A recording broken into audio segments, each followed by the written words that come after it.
नमस्कार, मी पंजाब तक राज्यातल्या सर्व शेतकऱ्यांना सांगू इच्छितो की आणखी 28, 29, 30 तारखेपर्यंत राज्यात भाग बदलत जोराचा पाऊस पडणार आहे, मुसळधार पडणार आहे म्हणून हा अंदाज लक्षात येतात. पण राज्यातल्या सर्व शेतकऱ्यांना सांगू इच्छितो की तुमच्यासाठी आनंदाची बातमी, 1 जून पासून ते 6 जून पर्यंत राज्यात सूर्यदर्शन घडणार आहे म्हणून हा अंदाज लक्षात येतात. राज्यातल्या सर्व शेतकऱ्याला सांगू इच्छितो की तुम्ही काय करा, 6 तारखेपर्यंत 6 जून पर्यंत शेतीचे कामं आटपून घ्या. कारण की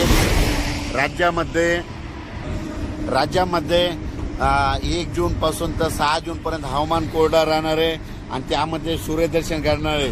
तुम्ही शेतीची कामे करा, कारण की राज्यामध्ये 7 जून नंतर परत थोडा पाऊस वाढण्यास सुरुवात होणार आहे म्हणून हा अंदाज लक्षात येतो.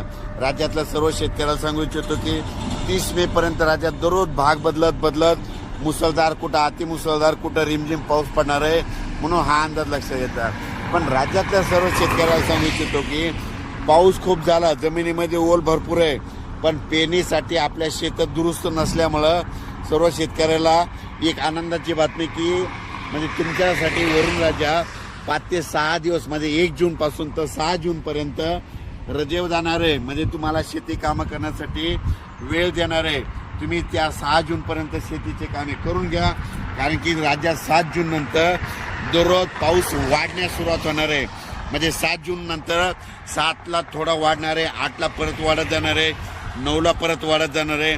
म्हणजे असा पाऊस वाढत जाणार आहे म्हणून हा अंदाज लक्षात येतात. राज्यातल्या सर्व शेतकऱ्यांना परत सांगतो की हा पाऊस 30 मे पर्यंत दररोज पूर्व विदर्भ, पश्चिम विदर्भ, दक्षिण महाराष्ट्र, उत्तर महाराष्ट्र, कोकण पट्टी, खानदेश, मराठवाडा या भागात पडणारच आहे.